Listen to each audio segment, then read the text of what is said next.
மதுரைக்கு போயிருந்தோங்க. போனப்போ அவர்கிட்ட அடம் பிடிச்சு நான் மதுரை கடை வீதிக்கு போய் கொஞ்சமாக ஒரு 3 ஐட்டம் தாங்க. காஸ்டிக்கில் ஒரு தோசை டவா, ஒரு பேன், அப்புறம் ஒரு கிரில் பேனுன்னு அடம் பிடிச்சி வாங்கியிருக்கேன். நம்ம ஊரெல்லாம் சுற்றுறதுனால நிறையா பைசா செலவு பண்ணி விட்டுட்டேன். அதனால் ப்ரீ சீசனிங் காஸ்டிக் பேன் வாங்குறதுக்கு நம்மக்கிட்ட கொஞ்சம் காசு கம்மியாக தான் இருந்தது. அதனால் நானே சீசனிங் பண்ணிக்கிறேங்க, எனக்கு ஆல்ரெடி சீசனிங் பண்ண தெரியும் சொல்லிட்டு நான் சீசனிங் பேனாகவே வாங்கிட்டு வந்திருக்கேங்க. இதில் ஒரு ஸ்பெஷல் இருக்குங்க. நம்ம வாங்கின தோசை டவா பார்த்திங்கன்னா 12 inches. அது என்னன்னு பார்த்திங்கன்னா நல்லா பெருசாக சூப்பராக வரும். அப்பவும் சொன்னாங்க நீங்கள் ப்ரீ சீசனிங்கே வாங்கிக்கோங்கன்னு. நம்ம இதுக்கு மேலே காசு கேட்டோன்னா அவர் நம்மளை கொன்னே போட்டுருவார். அதனால் நான் சீசனிங்கே வாங்கிட்டேன். வாங்க எப்படி சீசனிங் பண்ணுறதுன்னு பார்க்கலாம். Welcome to our channel my first view.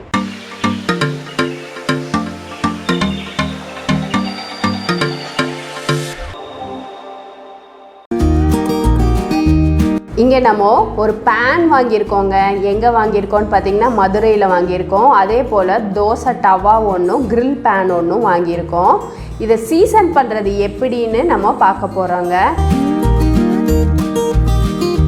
நம்ம ஒரு வேலையாக மதுரைக்கு போனோம். அப்படியே கோவிலெல்லாம் சுற்றி பார்த்துட்டு அந்த கடை வீதியில் வாங்கினோம்.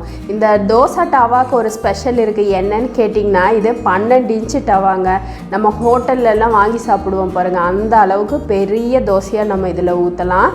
நல்லா பேப்பர் போல் சூப்பராக வரும்.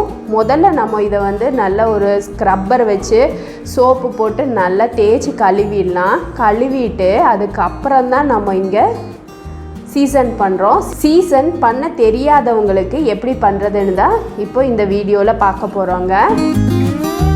ஃபஸ்ட்டு நம்ம தோசை டவாவை நல்லா சூடாக்கிக்கலாம். நல்லா சூடானதுக்கப்புறமா இதுக்கு நம்ம எண்ணெய் தேய்ச்சி துடைக்க போகிறோம். அதுக்கு பார்த்திங்கன்னா நம்ம ஒரு ரஃப்பாக ஒரு சுமாராக இருக்க கிளாத்தை எடுத்துக்கிட்டாலே போதுங்க. சுத்தமான கிளாத்தெல்லாம் வேணும்னு அவசியம் இல்லை. ஏன்னா அதில் இருக்க அந்த மண்ணெல்லாம் வரும்.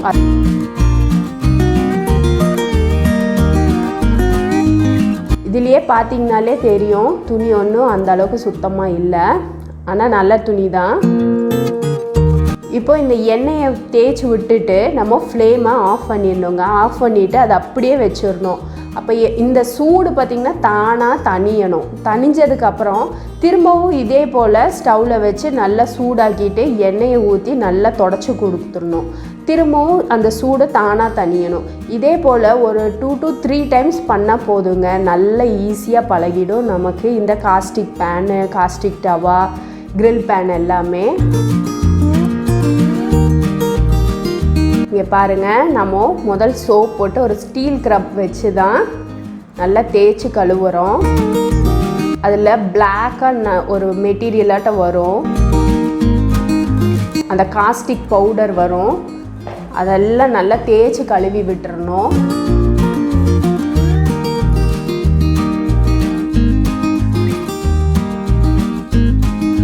நீங்கள் நார்மல் ஸ்க்ரப்பர் யூஸ் பண்ணுறதை விட இது போல் ஸ்டீல் ஸ்க்ரப்பர் யூஸ் பண்ணி தேய்க்கும் போது நல்லாவே எல்லாம் சுத்தமாக வந்துடுங்க. இது பார்த்திங்கன்னா நமக்கு விலை கம்மியாக தான் கிடச்சிது.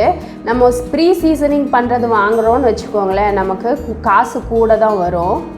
அதனால் எனக்கு சீசனிங் பண்ண தெரியுங்கிறதுனால நான் சீசனிங்காகவே வாங்கியிருக்கேன். அடுத்ததாக நம்ம இங்கே ஸ்டவ் மேலே வைக்கிறோம். நல்லா சூடாகட்டும். ஸ்டவ் கீழே கொஞ்சம் நல்லா இல்லைன்னு சொல்லிவிட்டு கமெண்ட் பண்ணுவீங்க. அது அப்படி இல்லைங்க. டெய்லி புகை போடுறதுக்காக நம்ம இந்த தொட்டாங்குச்சி அதில் பற்ற வைப்போம். அதனால அது கொஞ்சம் கீழே கரிஞ்சு போய் இருக்குது, அவ்வளோதான். இப்போது இந்த பேன் பார்த்திங்கனாலே தெரியும், அந்த ஈரெல்லாம் போய் நல்லா சூடேறுது. நல்லா சூடாகணும். இதில் கையெல்லாம் வச்சிட வேண்டாங்க, காஸ்டிக்குங்கிறதுனால ரொம்ப சூடாகவே இருக்கும். அடுத்ததாக நம்ம இதில் எண்ணெய் சேர்த்திடுறோம். ஃபஸ்ட் டைம் எண்ணெய் சேர்த்தும் போது கொஞ்சம் எண்ணெய் கூடுதலாகவே சேர்த்திக்கோங்க. இப்போது நல்லா சுற்றியும் தேய்ச்சி விட்டுறலாம்.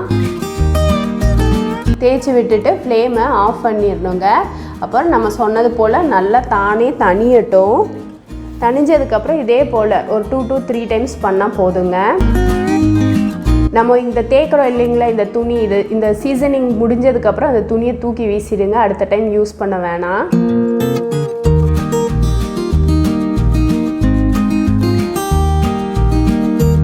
உங்களுக்கு சீசனிங் பண்ண கஷ்டமாக இருக்குது அப்படின்னா நீங்கள் சீசனிங் பண்ணதே வாங்கிக்கோங்க. நம்ம செய்த இந்த சீசனிங் வீடியோ பிடிச்சிருந்தால் லைக் பண்ணுங்கள், ஷேர் பண்ணுங்கள். மறக்காமல் மை ஃபர்ஸ்ட் வியூக்கு சப்ஸ்கிரைப் பண்ணுங்கள் ஃப்ரெண்ட்ஸ். பெல் ஐக்கானோட ஆளுங்கிற ஆப்ஷனை கிளிக் பண்ண மறந்துடாதீங்க. தேங்க்யூ.